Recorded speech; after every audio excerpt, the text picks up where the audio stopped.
The good life eventually comes crashing down when you live in the criminal underworld, because someone is always looking to be the next one on top. Gangsters, brothers, cops, and one extremely clumsy cellist.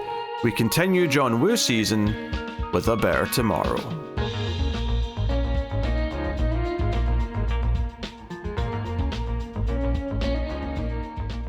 Welcome everyone to the Collector's Cut. I am Peter, and joining me as always is David. I had never cried before, but I cried that day. This is a movie podcast. We get together and we work through a movie season, either by director, by franchise, by theme, and right now we are working through John Woo Hong Kong season. This is our second episode, and today we'll be looking at A Better Tomorrow from 1986.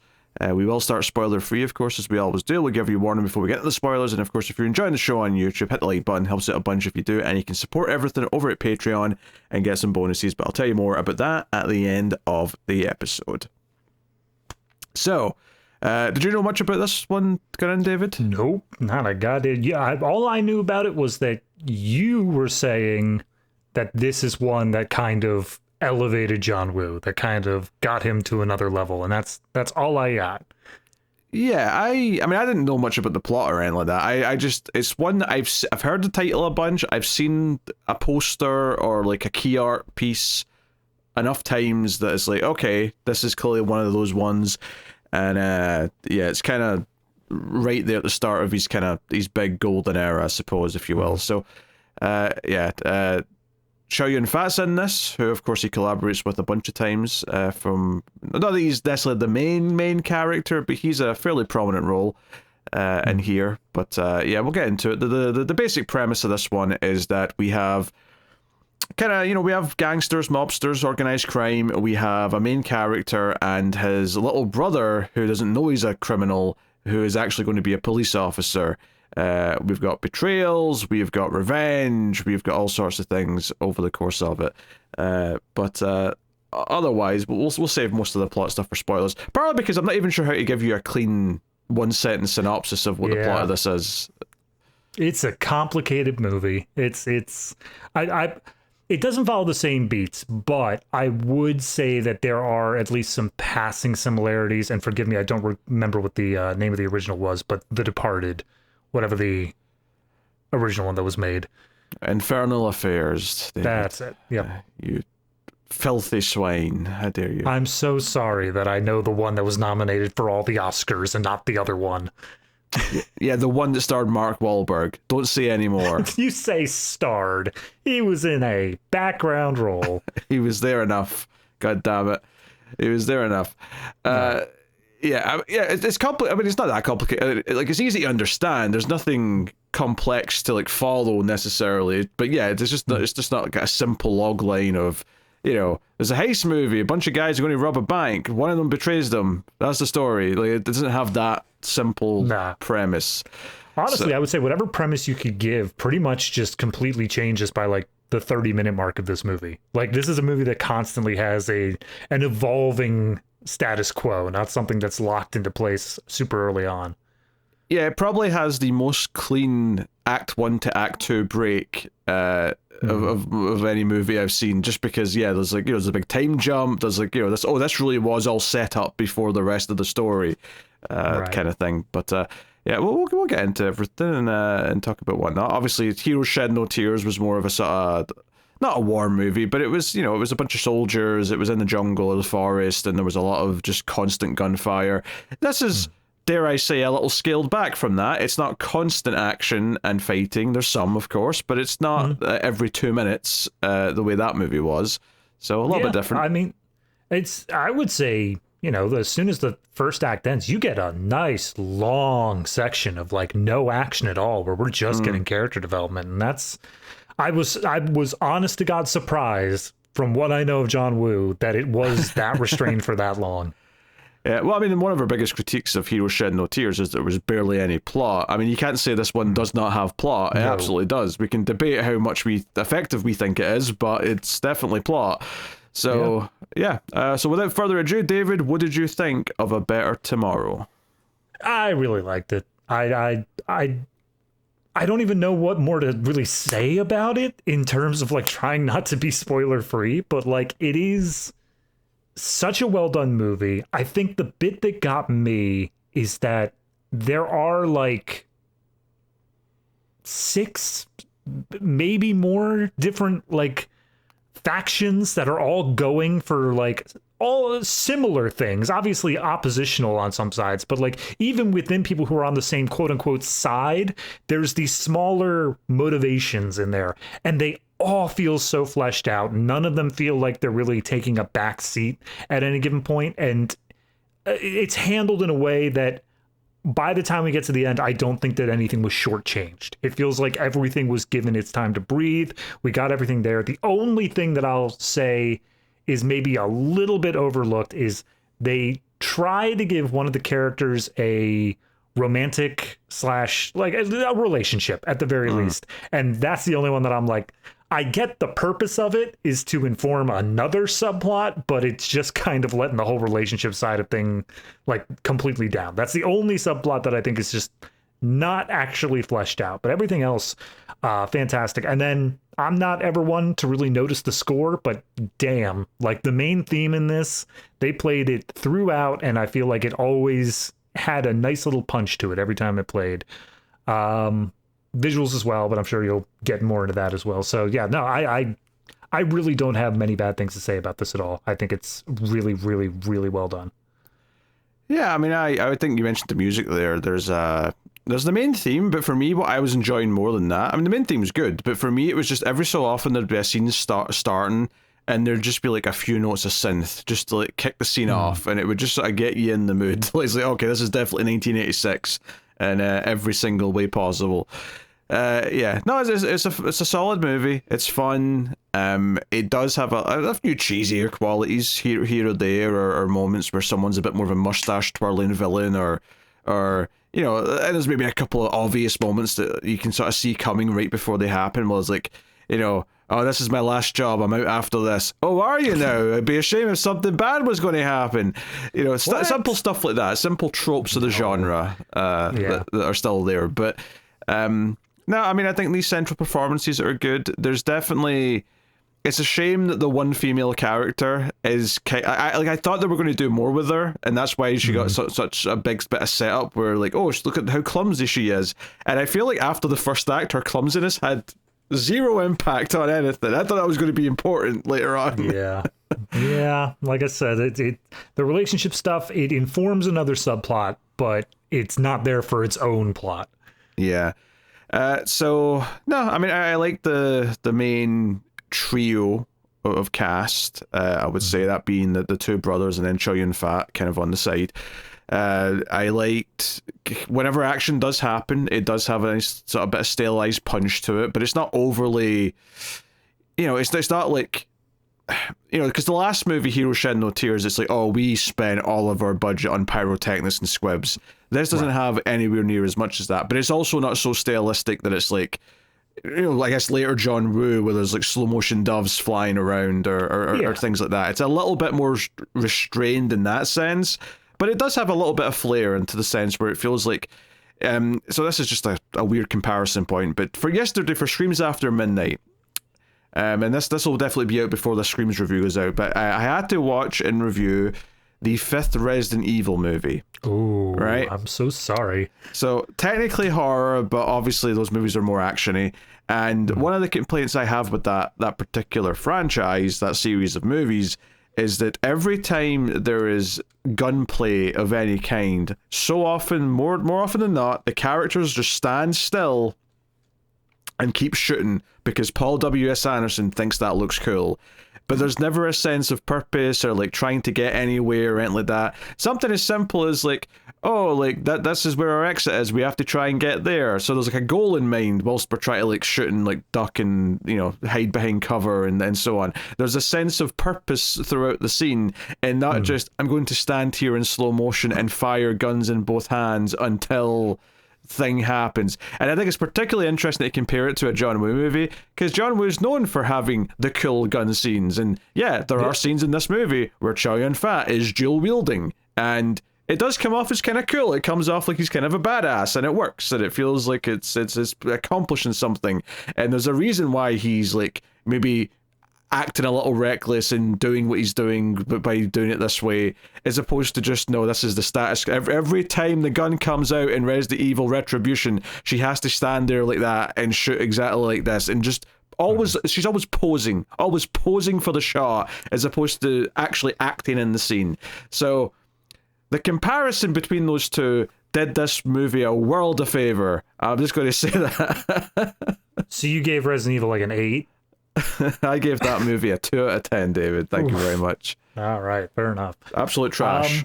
No, yeah, I mean, I agree with you. I think the action in this is done very, very smart, very done with an eye for the sake of furthering the plot. Like, again, without spoiling anything about the third arc or the third act, it's done with a very clear purpose on all sides. Like, you always get an idea of who the characters are trying to get to, what location they're trying to get to, and when they accomplish that or fail to accomplish that, it makes sense of then, okay, where do we pivot from there? Like, everything has a purpose, even during the action scenes, where I think that was something in Heroes Shed No Tears. We enjoyed the action scenes. We think that they were decent for what they were, but they didn't always have a straightforward goal. It felt more like explosions for the sake of explosions.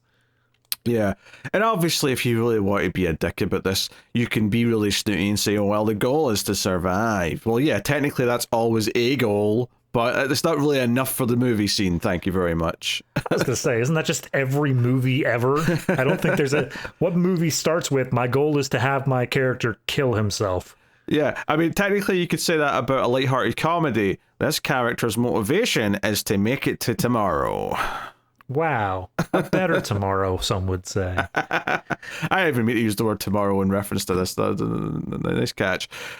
So, no, I mean, I think it's reasonably well paced, and it's not a long movie. It's like 95 minutes, give or take, and it gets to a fair amount of plot in that time.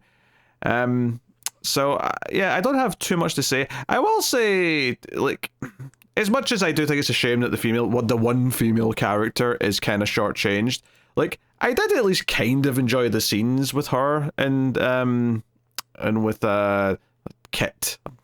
Getting all the names remembered here. Yes.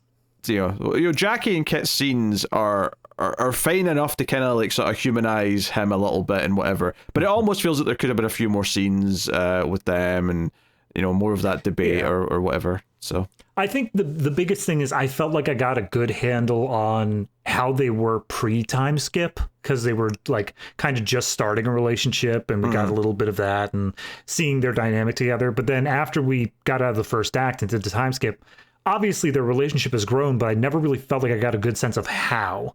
It just felt like, oh, she's still around, and just assume that everything's okay for the most part. Yeah, no, that's fair. As far as anything else goes, it's got some style, both in the sense of filmmaking, but also just there's a lot of guys walking around in really nice suits with cool music playing and so on and so on.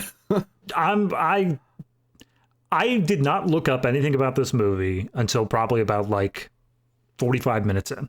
And already I had come to the conclusion that Chow Yun Fac's character, Mark, is literally just the best character. Like, he is the coolest, he's the most like machismo, and then by the time that he gets like more character development on top of that, I feel like he's also one of the more complicated ones as well. So as I look stuff up about this, apparently in Hong Kong, like immediately after this movie came out, every kid/teenager in Hong Kong was trying to steal his look.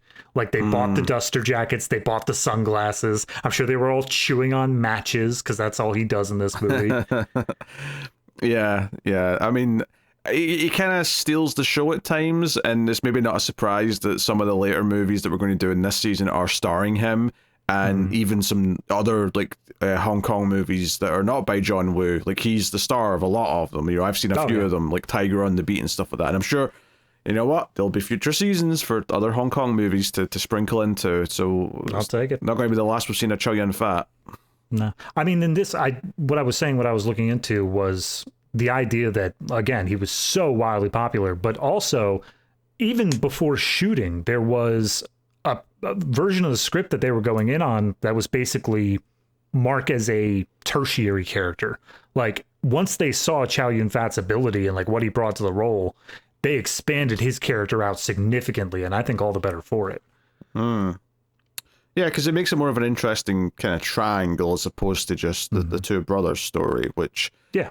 you know, because it kind of presents this idea of like so you got Brother Ho, who's like arguably the main character, although he's not like so above the other two that he feels like he's, you know, like they're supporting characters. It feels a bit more triangular, but he's just slightly above the other two.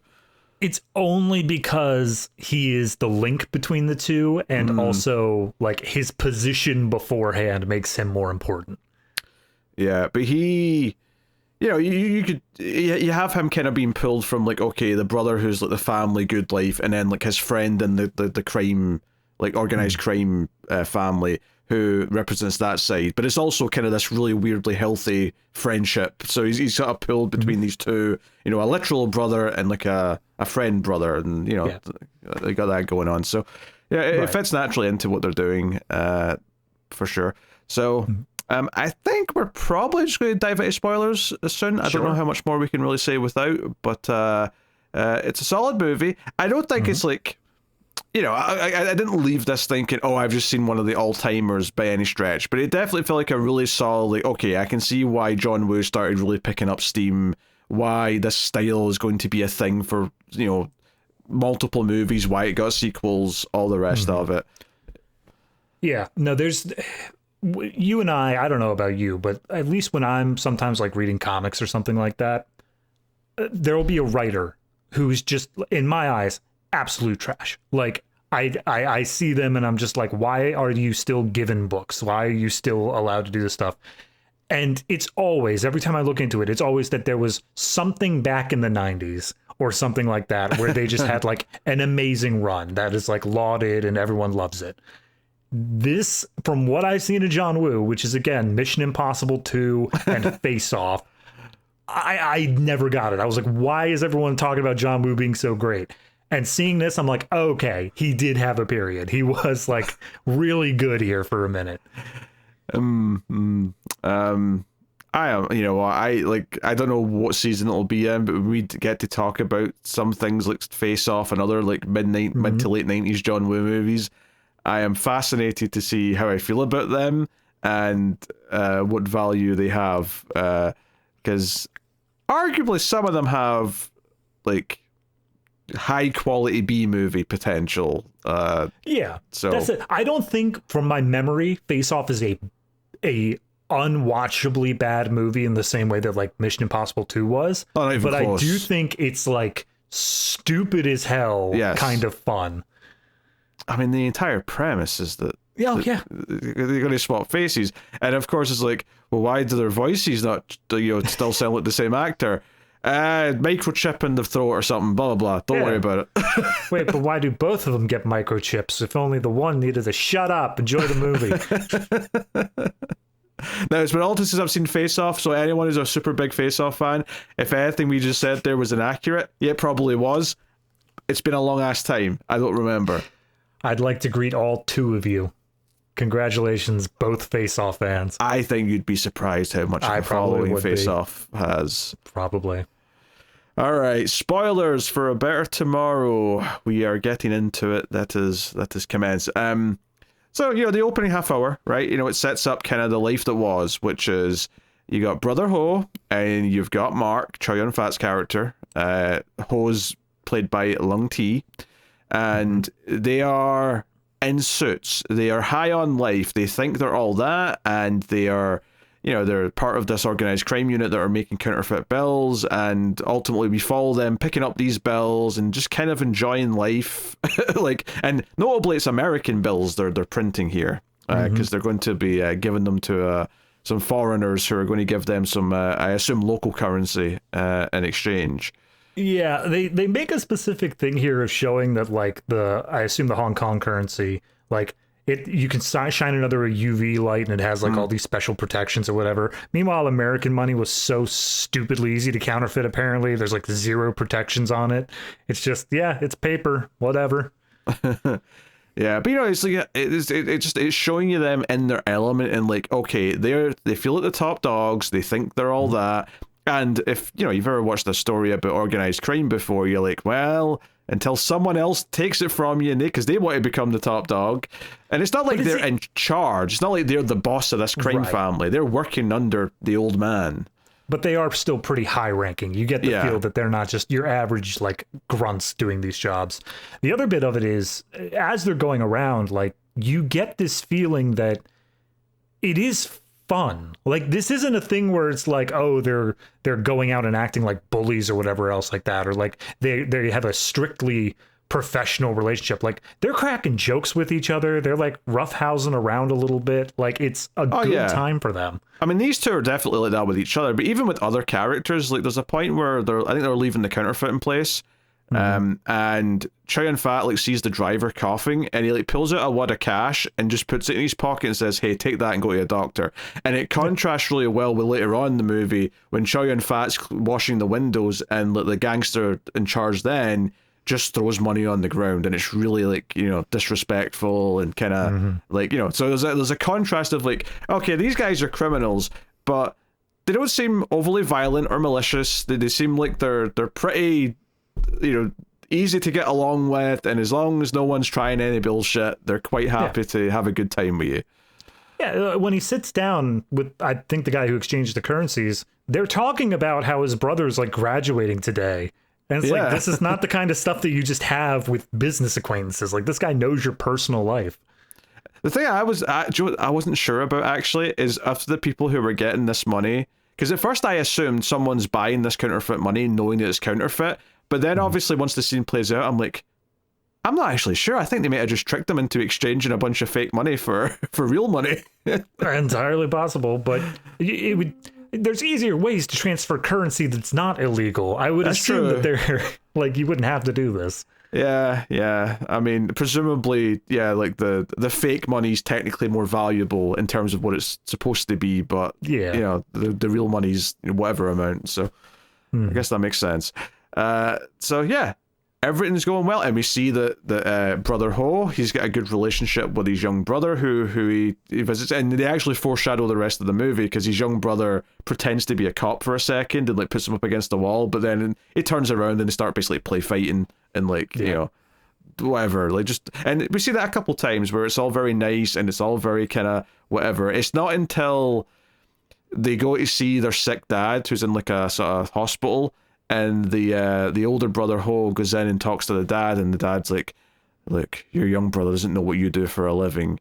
Like, can you give it up? Can you like go in the straight and narrow for him? And he basically does, and this is where you start to go. Because honestly, at this point, I didn't know obviously how the rest of the movie was going to play out. I was convinced Brother Ho was going to be dead at the end of Act 1. I didn't think he was going to be around the rest of the movie. I thought, no. Oh, okay. You're saying you're 2 days till retirement. You're going to get got. And then this movie is going to be about Chow Yun-fat teaming up with the young brother for revenge. That's what I thought it was going to be. Yeah, that makes sense. I could definitely see that. But yeah, no, just to clarify one point, though, the younger brother is already a police cadet. So this is a thing of just like, he's going on the straight and narrow, and you're on the other side of that. You need to get out. You need to leave that behind so that he can have his chance at a better life and all that. And he's going to. That's the thing. He's like, hey, like I'm being sent to Taiwan to exchange some money. I'm going to go do that, and then I'm out. I'm going to be done with this. And of course, the mob bosses never like hearing you want to leave their crime family. I mean, you say that, but like, I could be wrong. From what I gathered, his direct boss, I think it's Mr. Yu, I don't think he knew about any of this. It seemed like he was very in the dark of everything here. It was all the new guy, Cheung. Well, I wasn't sure. I thought if the old guy did like have something to do with it. I mean, I suppose that's debatable, but because the whole thing is that Shing's kind of like the lackey, right? He's like the young guy, and they keep saying, "Oh, you've got a lot to learn from Brother Ho, right? You're going to like grow up and be just like him because you're the young upstart." And of course, he's the one who's with Ho when they go to Taiwan and they get ambushed. And they don't actually reveal it in the scene. It's not until much later where Cheung actually just says, I successfully betrayed, Brother Ho. But it's pretty obvious, honestly. Like, even from that scene, you're like, oh, this is you. Well, You've done this. They lampshade it. They have, as they escape, they like hide out from the police somewhere in there. And he's like, someone must have betrayed us. And Brother Ho aims it at Cheung and he's like, was it you? And he's like, if it was me, why would I still be here? And I'm like, that seems strange that he would suspect you at all. I'm going to go ahead and assume you're the guy who's running around the theme park with the mask on. Yeah, I mean, he clearly just wants to have the success. He doesn't want to be talked down to anymore and all the rest of it. Now, I assumed he'd done this in authorization from the old man because he was going to leave, and that's kind of something that they've cooked up. I mean, possibly. I think there was an offhanded mention of something along the lines of like, so-and-so doesn't know how much he'll talk when he's finally on the outside or whatever. Like, I can't remember what the names were, but it did give the implication that it was a top-down sort of thing. At the very least, once he goes to Taiwan and like these guys shoot at them and he fires back and he gets hit, he doesn't die obviously, but like Brother Ho is injured and he eventually gives himself up to the police in Taiwan and he goes to prison for 3 years there. There is a sequence before the time skip back home where someone comes to the younger brother Kit's place where the dad's staying with Jackie, his girlfriend as well. And like there's a whole sequence, it's almost like a horror movie sequence where she comes in and she's like, putting away the shopping and stuff. And this like assassin's like showing up at the window and we get like, the Stingers playing and the soundtrack and all the rest of it. And it's ultimately he comes in and says, hey, your son's been arrested in Taiwan, or was it Taiwan or Thailand? Yeah, it was Taiwan. Taiwan, yeah, I thought so. And, we don't know how much he's going to talk. So it's like, oh, so even if the old man, if the crime boss didn't set up the betrayal, at the very least, he was willing to come and threaten his family the second he possibly could be turned into an informant. Yeah, so again, that's one of the things where just because of the way that things are set up there, I'm still not entirely sure on the lowdown of things because you have Taiwan, but then you also have Hong Kong. And I don't know if the gangs are technically separate there. I don't know if this was like an inter-gang thing. I think it is inter-gang, but I think because so this guy here is from the same crime family as the main characters. He's been sent here because Ho's been arrested in the other country and he might give up information. That's why he's here.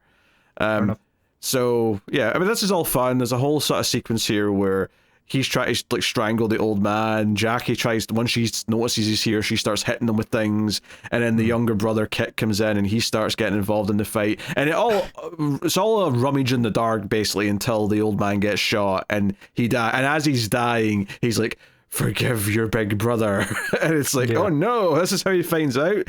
Of course he's going to blame his big brother now. His dad just got killed because of all this. Yeah, I love that moment though, because it's like, it's not even that he reveals it. It's not even a thing where he overhears the gangster saying like, this is specifically because Brother Ho has betrayed or is going to leave or yada yada. Like, it's only when he says you have to forgive your brother, and then we see a time skip like a few weeks later that he had been arrested, and you get the feeling of like, that's how he finds out that his own brother was implicated in all this. Yeah. Actually, we did gloss over though the introduction to Jackie, because I do want to point out like how much time they spend on her klutziness. So we first meet her at the hospital when the brothers are going to see, like the younger brother's already seen the dad and the older brother Ho is there to see him, right? And that's where he has this conversation. But she comes out of the room and it's basically just this klutzy kind of like gimmick where she keeps like knocking into like the trays in the hospital and the trolley gets sent down the hallway and things like that. But it keeps going because Kit takes her to her audition. She's a cellist and she's going to audition for some quartet or something. And she's late and they basically have to beg, hey, traffic was bad, can you please like let her have her audition? And they kind of like sit down, not looking very happy. I'm like, I think they're already kind of pissed at you. I don't think you've got much of a chance here.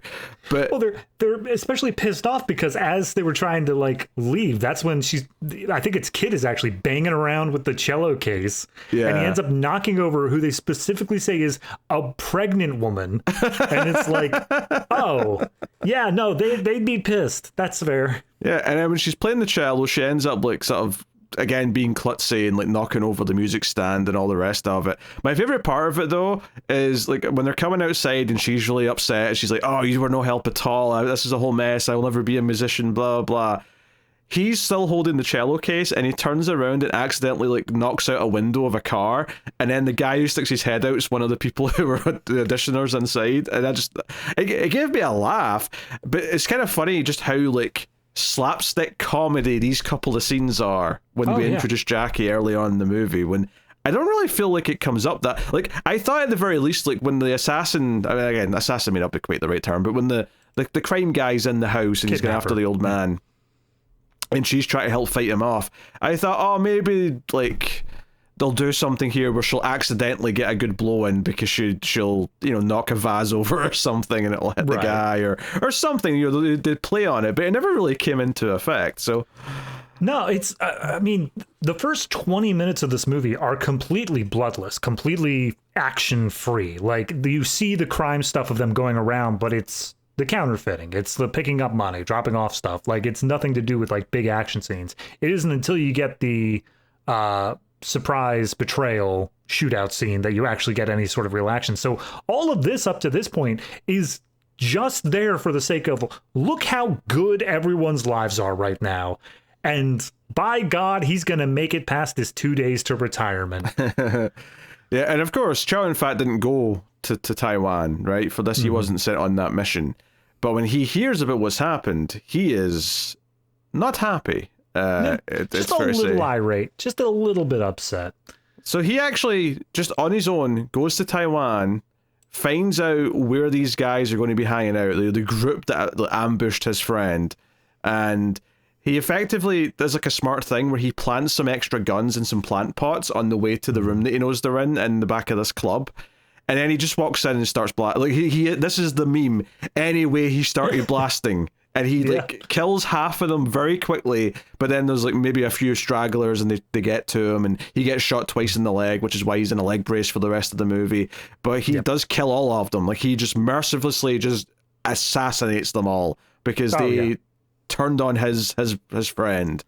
It's such a badass scene. Like, again, like, as much as Hero Shed No Tear had like all those scenes of them going around doing badass fights and shooting all that, seeing him having the forethought of planting these weapons, being like suave with the woman that he was flirting with in order to get the weapons planted, and then just door opens, starts blasting, and he had the forethought to then go out to the other planters to get the guns back. Like, all of this is just so badass. And that's what drives it all the more, that when he was shot in the leg there, people were shot like crazy here. You don't know exactly what it means, but when we see post time skip, he has been crippled. Like, his leg no longer functions, and therefore he is kind of useless as an enforcer to an extent. Yeah, he got shot twice in the same leg, so yeah, there's those consequences to how well his leg works after that. Yeah. But I think the point I would make about this scene, though, where he goes in and kills them all, and, once he runs out of ammo, he just picks up a new gun from the plant pot. Like, yeah, there's a lot of action in Hero Shed No Tears, but this scene has more personality than any of the scenes in that movie. And that's the big difference. Yeah, absolutely. So, the time skip comes, and, Brother Ho's been in prison. If anything, I'm shocked to get out in 3 years. I was like, 3 years? That's it? Because it literally, in the paper, is printed saying, like, local crime boss arrested, and then they show, like, all these charges. And I'm like, oh, damn, he's going to get out in, like, 30 to life. And then 3 years later, and he just walks out with a skip in his step and a smile on his face. And I'm like, I'm sorry. Did you crack a deal? Like, what happened here? And it's very notable as well that, and I actually, it's not often I talk about the fashion in a movie, right? But I think there's some very specific choices here where the first time we ever meet this character, the same with Chow and Fat, they're both in really nice fancy suits and jackets, right? Yeah.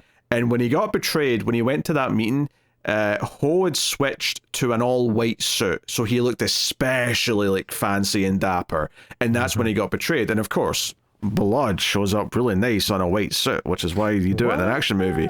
And I love that Cheung, the young guy who turns out to be the villain, who turns out to be like the one in charge and has Ho's old position after the time skip, he's wearing fancy suits all movie, but for that third act, what type of suit has he switched to? He switched to an all-white suit. It's this idea that you switch to a white suit when you're just too comfortable and cocky, and then that's like you're ready for your downfall. I want us to try to keep track for the rest of the season of how many characters wear white suits or just white outfits, and then how many times are they immediately shot.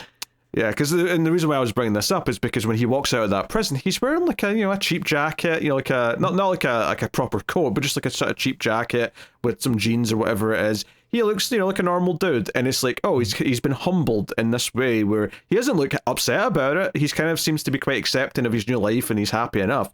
But as soon as he gets out of that prison, there is a police officer from Taiwan who wants the guy who murdered a bunch of people in the back of this restaurant 3 years ago. And that sets up kind of a minor subplot of him coming to chase Chow Yun-fat's character, Mark, throughout the movie.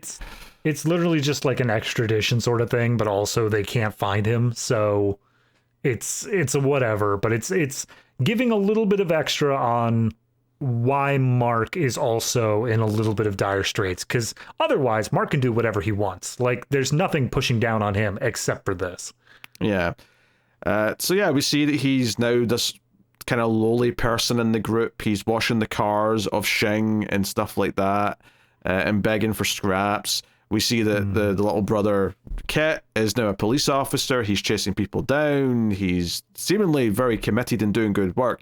But they basically criticize him kind of in the same way in Hot Fuzz, where they're mad at Simon Pegg for being too good and caring too much. And they're like, no, you're too into this. Like, you need to calm down. I mean, yes, you're right. They literally say, like, this operation doesn't have any place for heroes. But they also, I don't know if it's the first thing, but very early on they say, hey, we know that you really, really want to hunt down the Triad stuff because of what happened with your dad. We get that. However, your brother was also in the Triad, and we can't really let you be in that operation because of that connection there. Yeah, well, and also you're not going to get promoted. I think it's the second time he speaks to his boss. There's like, hey, your brother's back in Hong Kong, and like, I want to promote you, but all the superiors are saying no because you're the brother of of an ex-Triad member. But like, you're not. This isn't happening. So this is just a further reason for him to hate his big brother, that he's been held back just by association of who his brother is.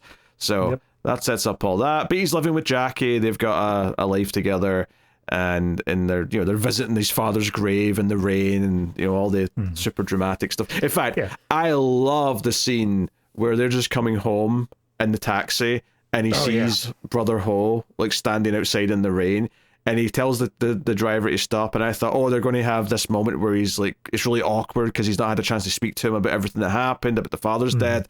And instead, he just starts swinging at Ho.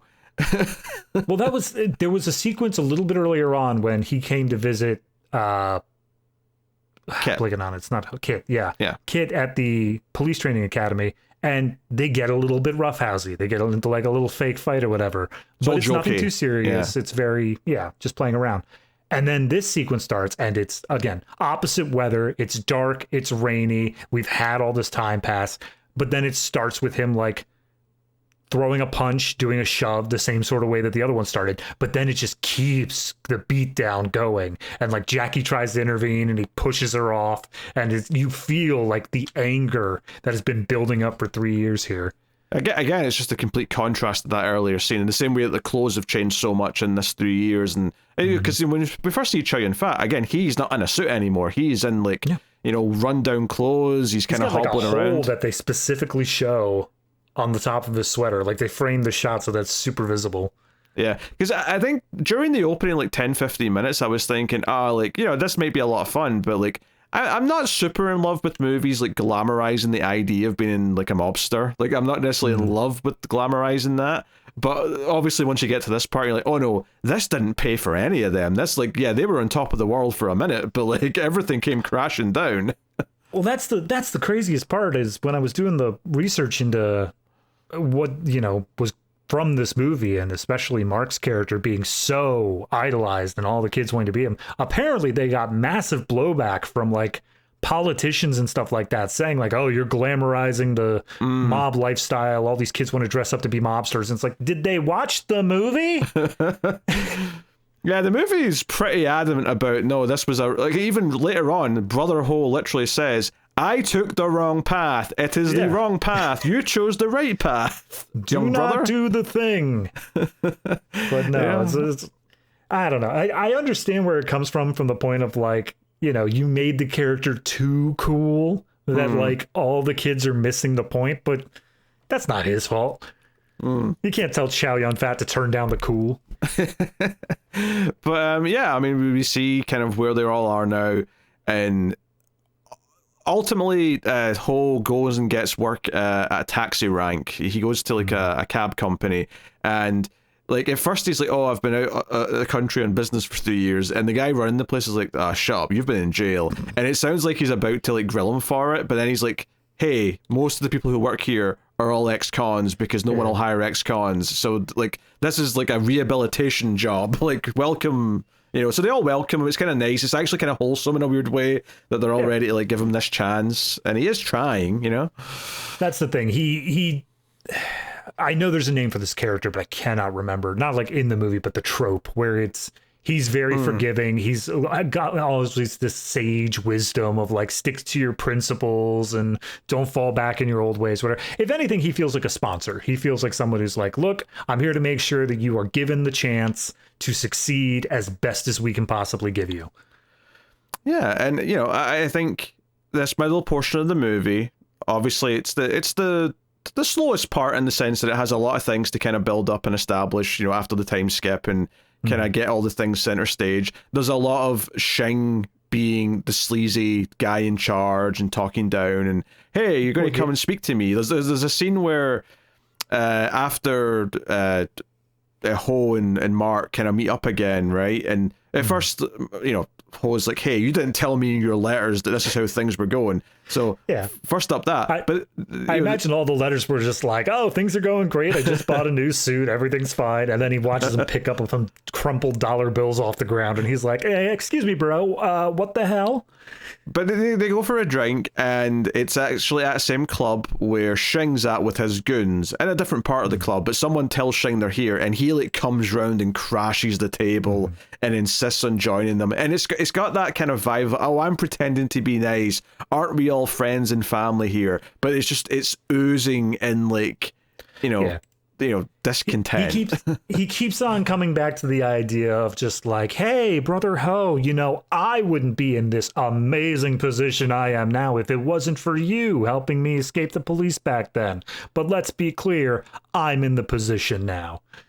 And there's a great contrast here with the reactions where Mark clearly is angry about this and he wants to try and do little passive aggressive things and show that he's pissed off at him. Like he's got a fury inside him, which contrasts with Ho, who he wants to just go clear. He just wants to stay out of this. He doesn't want revenge. He doesn't want to like pick a fight with the mob or anyone else. He's just going to, he's kind of reached, or at least trying to have this inner peace. So it's a nice contrast between the two characters, and it's kind of why it's nice that Mark maybe became a bigger character than he perhaps was supposed to be, because it feels like they're two sides of a coin. Yeah. Because it's both of them want the same thing. Both of them want like a better life than what they currently have. But whereas it feels like Ho wants a different life. He wants to start something new and get out of that. It feels like Mark is still trying to cling on to the glory that he had back then.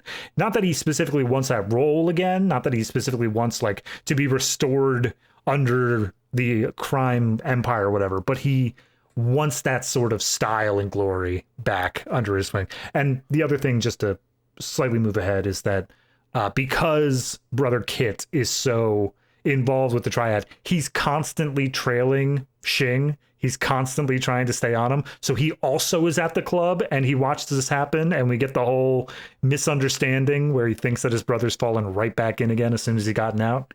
He's making all the worst assumptions immediately. Yep. Yeah, it's obviously, like, I think this next part's obviously a bit more difficult to talk about in order because there's so many, like, moving parts from all the characters, but fundamentally you've got Cheung wanting to threaten the little brother and things like that to Ho to try and make him get back involved with everything going on, and that kind of sets some stuff up. You've got Jackie actually trying to reach out to Ho and saying, hey, can you do me a favor and, like, leave Hong Kong for a while to give, you know, like, Kit a chance to kind of recuperate? And he's like, get promoted and then just come back later. but he's like, honestly, I think a fair response would have been, I can't afford to just go to another country. That would have been a fair response. Do you have leaving Hong Kong money? I'll gladly take your leaving Hong Kong money. But he's like, no, I want to, like, make a fresh start. I'm trying my best here. And, you know, I almost wanted to see more of his job, actually, because at one point, like, when Kit does end up getting hurt because he goes to, like, a trap later on, it cuts to Ho in his cab, and, like, you know, the guy in charge radios him over the taxi radio. He's like, hey, your brother's been shot, he's in the hospital. And I'm like, I almost want, like, not a full movie, but, like, I could take, like, a subplot here of him just being a taxi driver and, like, how friendly he is with these customers and his boss, and just, like, slice of life stuff, you know? So in, like, superhero comics and stuff like that, they always tend to give the hero the job of, like, a reporter in order to justify just being able to run off and do whatever at any given point, and always being able to, like, first one to the action. I feel like this specific cab job is the exact same thing, where it's like, we have a boss who doesn't care if you're able to even drive the taxis. He's so lenient and, like, whatever else. And then the idea that, like, yeah, and I also have a car that I can drive wherever I need to, and we don't have to worry about how do I afford a car. Yeah. It's almost got, like, a built-in system, though, taxiing, right? Because you literally only get paid for as many fares as you actually do. So you're kind of, like, it's on yourself to make sure you're doing the work, otherwise you're just not getting paid. Oh, yeah. Well, I mean, I'm pretty sure most taxi places are, like, salaried, but you gotta bring in X amount of fare, you know? I don't think it is. All right. I don't think it's like here, anyway. I don't think so. I mean, Uber and stuff definitely isn't. Uber is you make as much as you can drive, but I feel like taxi companies, like, there's got to be a reason the company exists. To handle the phones, basically. Maybe, yeah. I don't know. I assumed it was more just kind of, like, based on, maybe there's, like, a flat, like, wage, but I don't know. Because the only bit in this movie that made me think that was later on. It's a throwaway scene. The boss comes out and is offering him, like, treats or whatever, and says, this is all coming out of your wages, just to be, like, a little jokingly hard ass. So I thought that was the thing where they make wages outside of their fares. Well, yeah, I'm assuming that it goes all through the company. It's not like the company don't know how many, like, because obviously they're getting a cut of all the fares at the very least. Right. But like, I think, like, regular taxi drivers here, like, sometimes they'll just decide to do a night shift, and it's just because they know that they can get extra fares. I don't think they're on a schedule where they have to be, like, on at any given time. They kind of just make their own hours. No. I don't think it's a schedule sort of thing, but I also think it's specifically having such a forgiving boss is the sort of thing where if he walks in being like, I only got $50 in fares today, he's gonna be like, whatever, do what you got to do. Yeah.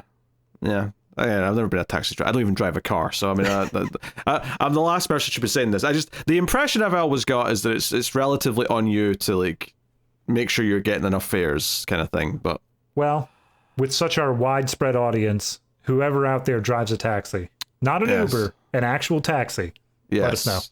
Yes, and also which country you resided in, because that probably changes a bit country to country as well, I expect. Whoever lives in Hong Kong and drives a taxi in our audience, that wide audience. Oh, jeez. You know, I bet, what if someone is a taxi driver in Hong Kong listening to this, I bet they never thought they'd hear something so directly targeted at them. My time to shine. As this was right now. So, congratulations. Yeah, no, it's I think there's a lot of interesting setup here. There's a lot of stuff with Kit not forgiving his brother, because ultimately when they do try and, like, threaten the brother and try and get Ho to, like, do a job, Ho goes to Kit and tries to talk. And this is actually during the same scene where Jackie's upset that like Kit's kind of forgotten that it's her birthday. She's like made herself a cake and he wants her to like stop working and like pay attention to her. Now he does reveal halfway through the scene that he did remember because he's got a present ready, so he gets a little bit of points back, but she does seem rightfully upset for a lot of the scene.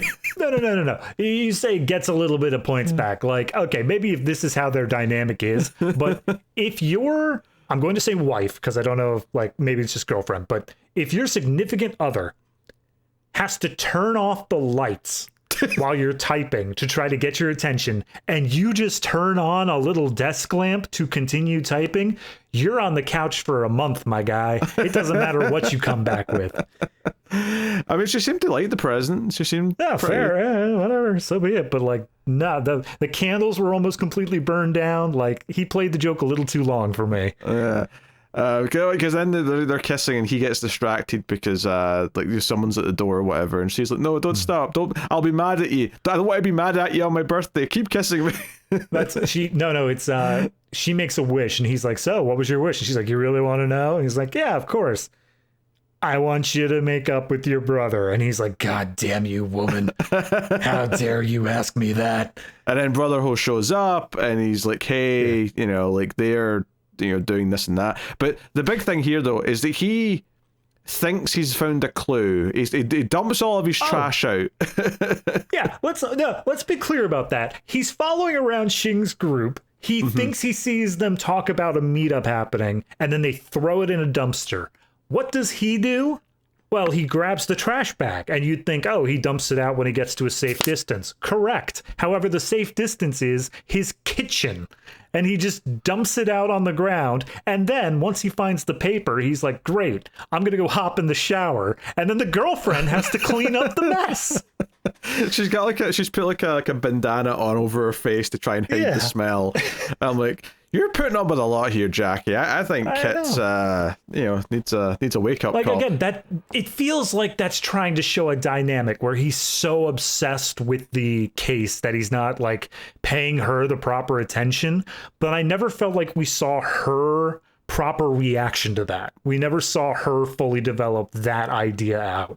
Yeah, that's totally fair. And so the way this all kind of, I'm trying to remember the order of things here. So, like, does Chow Yun-fat, does he go and steal the tape before he gets sent to the taxi place, or is that? So after.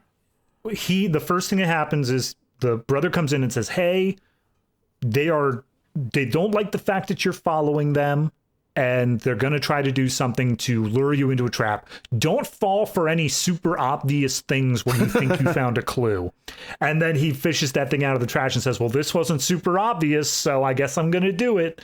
He tries to tell his boss about it. The boss says, you're still not on the case, so he goes alone. And of course, it was a trap, to which then he is admitted into surgery and Brother Ho is made aware of it.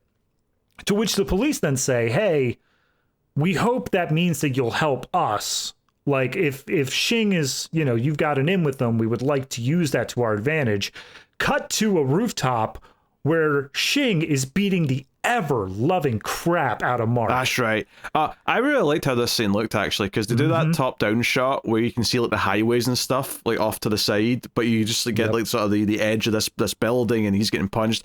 And especially, it felt quite graphic at the end when Xing, because he's got goons punching him for the most part, but at the end he steps in and gets some hits himself. There's a slow motion shot after a punch to the nose where you just see like a cloud of blood coming out of his nostrils.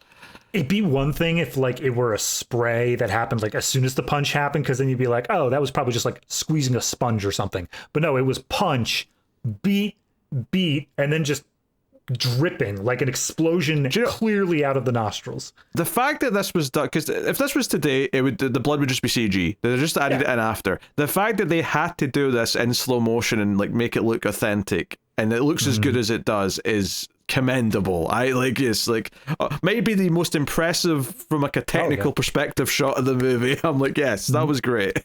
No, it was the fact that they felt like it was going to be so good that they knew they could film it in slow motion. That's the bit. Like, if it were just a blink and you miss it sort of thing, maybe we wouldn't have noticed if it was crap. But they were so confident. They're like, no, we're going to slow it down so you can see exactly how great this shot is. Yeah. Honestly, the only thing that stuck out to me, and this is like, I'm not really complaining about this, but so after this, he gets dumped at the taxi place, right? And like, Brother Ho's not there yet, but like all these goons come in and start beating up the taxis, and they're basically saying, "Hey, like you can't like protect Brother Ho anymore. Like Brother Ho is coming back to us, whether he likes it or not," that kind of thing.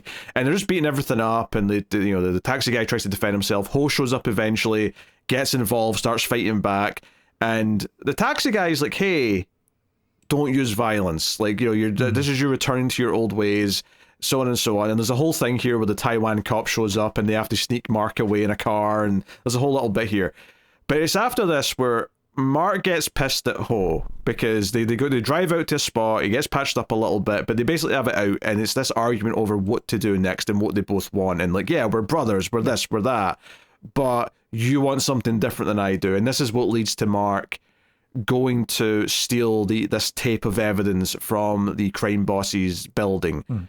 And to be clear, the tape is back in the days when they used magnetic tape for computers. Yeah. So this is all just computer data on the counterfeiting thing. That's all this is. They're bookkeeping, I would assume.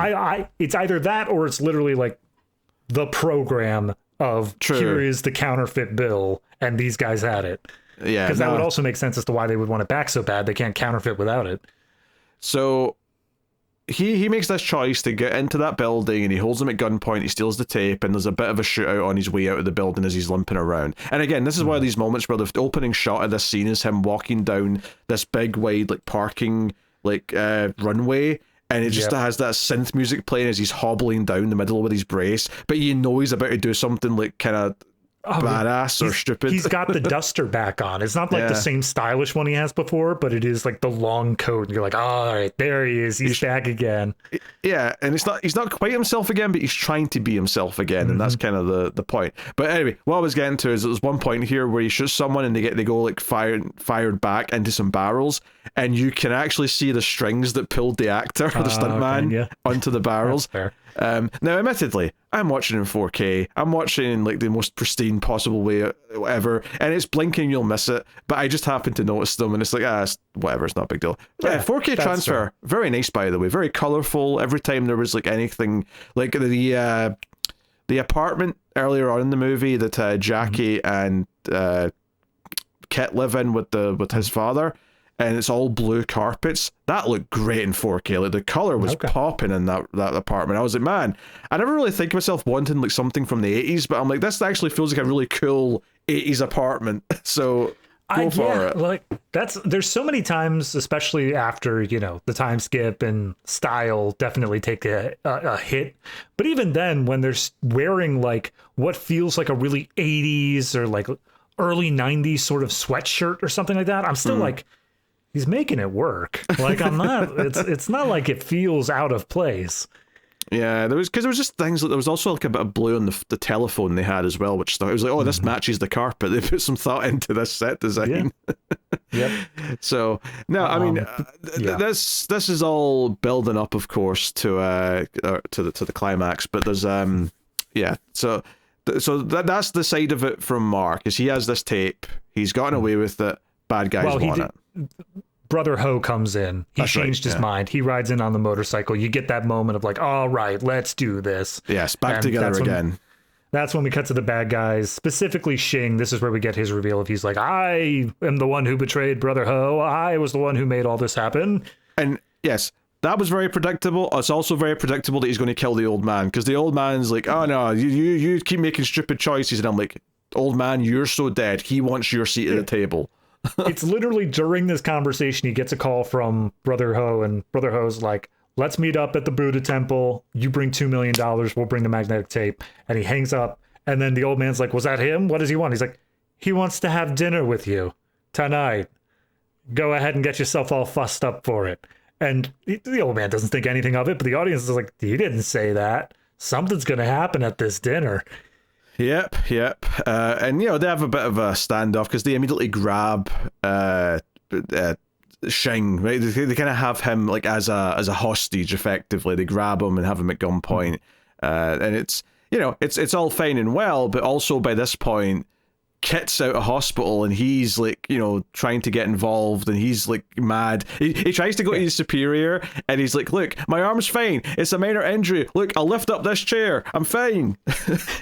Well, that's the old man murder happens and Xing specifically has the cleaning lady or whatever frame Brother Ho. That's right, yeah. Now, and also they all know where it's going to be. They know that it's happening down at this dock or whatever. So it's like, okay, everyone's meeting. All the plots are converging at the docks right now, and that's why Kit's like, let me go, I can help out here. And he's like, would you really arrest your brother if it came down to it? And he's like, yeah, sure. Well, to be fair, he's been saying that adamantly to his wife as well, like for most of the movie. Like I believe until he changes his mind, he is willing to do it. Like I feel like he's been wanting to do it the whole movie. I feel like the hesitation is building up more, though. Like, especially when his boss is asking here, he does take a beat. He's like, yes, I would. And the guy's like, I don't like that beat. We're going to go with that. Yeah. Because when they get Cheung and they've got him at gunpoint and they're taking him to the dock so they can get away in their boat, it's like, okay, this docks is where the final shootout's going to take place. And there's a lot here. And there's a whole thing where Ho tells Mark to go without him. And he's like, hey, you go on your own. I'll catch up with you later. And it's like, wait, you fool, what are you doing? You're going to get yourself killed. And of course, that just sets the stage for when the shootout does start. We have a couple things here. One, the bad guys have got Kit, right? They grab Kit. So they've got him as a hostage. So we have a hostage versus hostage situation. Kit is literally the damsel in distress for this part of the, because he does the dumbest possible thing of just, I'll just roll up here and just jump right on into the fight. And then immediately he's taken hostage. So it's like, now we have to do a hostage trade. And then as the hostage trade is happening, Kit, with no weapon, grabs hold of Xing as they cross paths and just stands there for the gang to then start shooting at him. Well, he tries to kind of spin him around so he's like a shield, I suppose. Like Shing's a shield for him. Didn't work. No, it didn't work very well, but it puts them in this position though, where now Ho and Kit are now fighting side by side, and like, Kit has to hand them a gun, and then it's like, oh, they're brothers now, and they're fighting together, they're trying to survive, so this is a bonding exercise. And because Mark was told to leave, and then obviously explosions and stuff start happening, Mark gets to have his big entrance where he comes back in on the boat and just starts using an Uzi and blowing up barrels left and right, and we got all this stuff happening. So we end up all having all three of them together, fighting side by side, trying to save each other, and it's a whole thing. That's great. And I mean, you do get the moments where, like, I'm trying to remember if it happened before Mark came in, but Kit and Ho end up on the same side of the thing, and Kit reaches for a gun, and it seems like he's aiming at Ho. Yeah. But then you see there's a bad guy in like the shed behind him, and that's all right. Now we're on a team. Now we're working together. Yeah, they have to work together. And then there's a part where Ho gets a little bit injured, and it's like, oh, is he dying? Is he not? But Mark's holding him, and Kit's like not really saying much, and like Mark just loses his shit, and he's like, Kit, your brother made some bad choices. I know why you're mad at him, but whatever he owed you, he's paid it now. Like, he's like, get over this shit. Like, treat him like a brother. And of course, like a minute after that, Mark's the one who actually gets killed in dramatic fashion, where he gets shot in the head by Xing and then just gets riddled with bullets. And it's this big tragic, moment. And it's like, okay, really good. No, they unload a full clip into him, and then like as he's falling down, everything goes quiet except for the main theme. Like they know how to play on the heartstrings here, still letting him go out like a badass. So Ho chase Xing as all the cops are arriving, and their guns end up empty, and the whole thing here. Everyone else is dead. Yes, like every other grunt has been killed. It is just these three. Every red shirt's gone. And Xing turns around and says, oh, your gun's empty. Oh, there's a bunch of police. You know what? I'm just going to go and turn myself in. I've got money. I'll walk out of court in like 3 days. I love how it just keeps on coming back to anti-capitalist messages. Like, I love the fact that he's just like in this movie where it's like, nah, he's a gangster, he's a villain, he's cruel or whatever. But right at the very end, I have money. I can do whatever I want. And he's walking off, and it's like, okay, I guess we just have to accept this crappy victory because he's going to get away with it effectively. And then that's when Brother Kit, the good brother, who of course believes in arresting people, comes in and just hands Ho a gun. Because I thought he was going to shoot himself, and that was going to be the big moment. But he's like, no, I'm not going to pull the trigger, but I'm going to hand my gangster brother the gun so he can finish this job. Yep. And then you see Cheung turns around. He's still got that smirk on his face. And as soon as he sees it's a new gun, he's like, oh no. And then just starts getting blown away.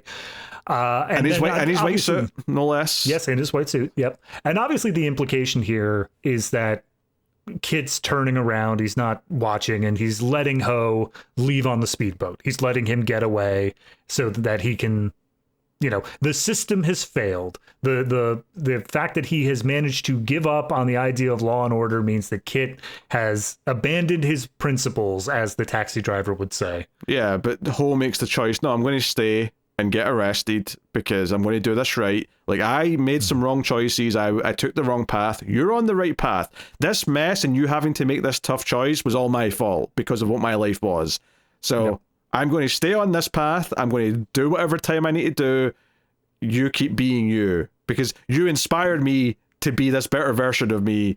So the movie ends with him like sort of walking him away. Because, I mean, Ho basically takes out, like, he reaches into Kit's pockets and takes out his handcuffs. And he's like, okay, I'm going to put these on. And he's like, no, what are you doing? He's like, no, I need to take me in. You're the one who's going to arrest me. You have to be the one that does this. That is the finality of your arc. Yeah. So the movie just freeze frames as they're walking off towards the rest of the police. And the cop from Taiwan's like, damn it, I came all this way to get my murderer, and he's already dead. All right, well, we'll just frame someone else. Yeah, so that's the movie. It wraps up. And it's like, I wouldn't say the plot is like anything special in terms of like events that happen. There's nothing like super exciting or interesting or unique about it. But it's like kind of like you said at the start. It's just everyone's arc makes sense. They all play off of each other. And the triangle of those characters of Mark, of Ho, of Kit, all make sense and all kind of bounce off of each other. Lessons are learned. But I would even throw in, like, the police. We have these different members of the police force. We have the Taiwanese guy who wants Mark. We have, because we didn't even mention, like, right after Ho got out of prison, that guy approached and said, hey, give us Mark. Like, we brought that up. We did? Okay. Yeah. But like it separates it. It makes it different from the rest of the police force.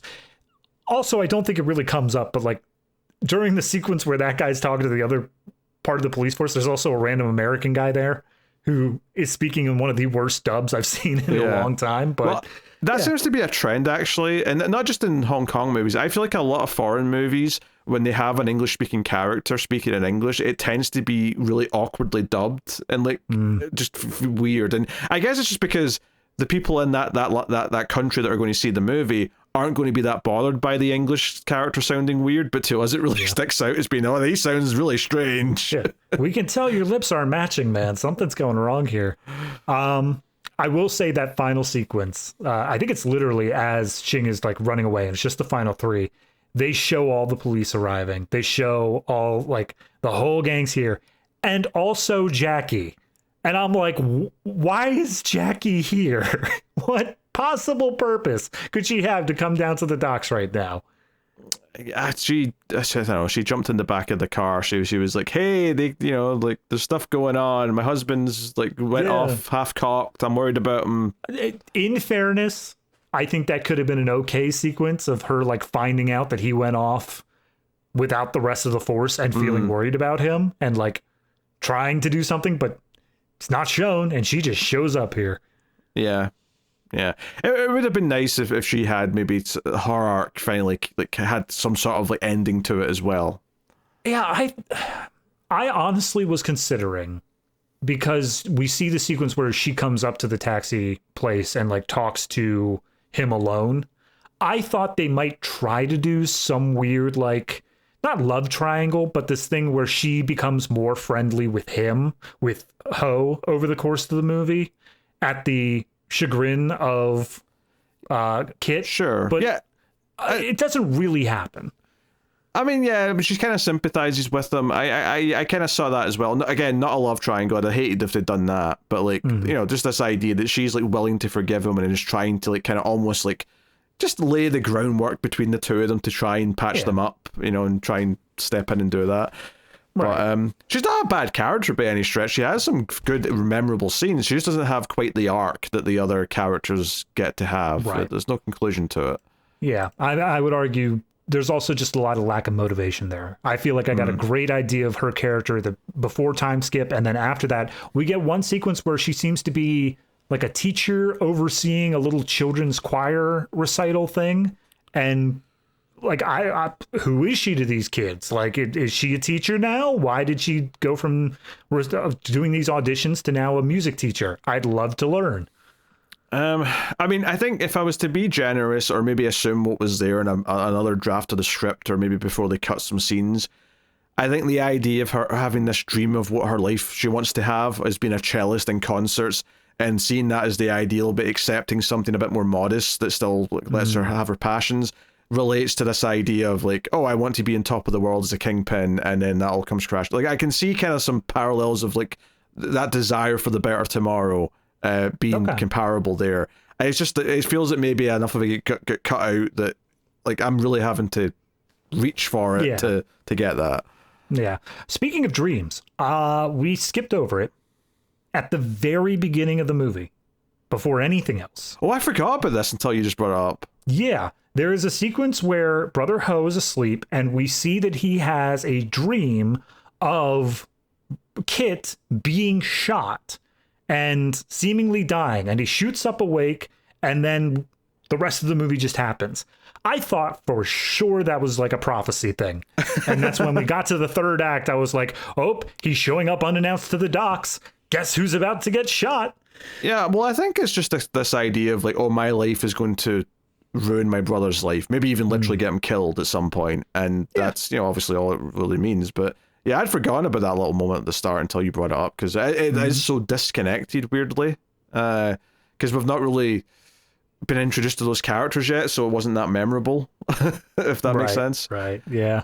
But yeah, I mean, no, good movie. It's solid action when it comes up.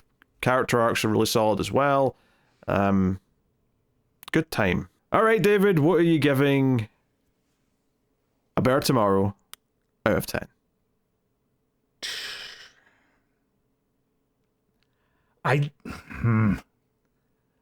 So last time I gave Hero Shed No Tears a 7.5, and I almost immediately followed up with, I hope I'm not breaking my scale for the rest of the season. I don't think I am. I feel in my gut genuinely good about this rating, but I also hope that like this one doesn't skew for the rest of the season. I'm going to give this one an 8.5. I genuinely enjoyed this movie. This is something that would be the type of movie that I would suggest to people that I know are at least mild fans of like action movies and stuff like that. I think that this would be something that even, you know, someone who isn't into foreign films would still get a kick out of, would still enjoy. And that's saying something, because foreign films are a major blockade to most major audiences. So yeah, no, I really like this one. Yeah, I mean, I definitely went lower than you did last week. I did not go anywhere close to that, I think. Yeah, I think I'm going with an 8 out of 10 for this. I think it's a great movie. It has character arcs that finish off. It's got style. It's got great visuals and sound. The story just is nothing special from a story perspective. And that's ultimately the one thing that's kind of maybe holding it back from like upper greatness, if you will. But great, really solid, entertaining. I'm looking forward to next week's sequel now, which is what we're doing next. Is Better Tomorrow 2, of course. So absolutely. Real quick, does this make the cut? Yes. Yeah, absolutely. Makes the cut. There's an argument there. Nice and simple. Now, I can't wait till how they explain how Chow Yun-fat's back in the next movie. I unfortunately did see one spoiler, and I know how that happens. And okay. I will not spoil it for you, but it's a choice. Okay, but he's there, as are Yep. a lot of the other characters that were still around at the end of this one. So we'll see how that goes. But that'll be next time with A Better Tomorrow 2. So we'll see you for that next week. Anyway, of course, you can support everything over at Patreon, patreon.com/MailFuzzTV. Get access to the ratings rundown segments we do for every episode. Once a month, we do a bonus show called Extra Reels, where me and David review some of the worst movies of all time. In fact, we just did The Room recently, so... We will have just done The Room. They don't know we've not recorded it yet, but it'll be out before this, I think. So I think they could probably tell by the shifty eyes of we just did The Room. I sold it very well. You came in and... All right. Hold on. Just cut all that out. Say it again. Say it again. Anyway, how is your sex life? Well, now my lead-in was not prepared for. I'm not ready for a question like that. Who could possibly be ready for a question like that? Denny.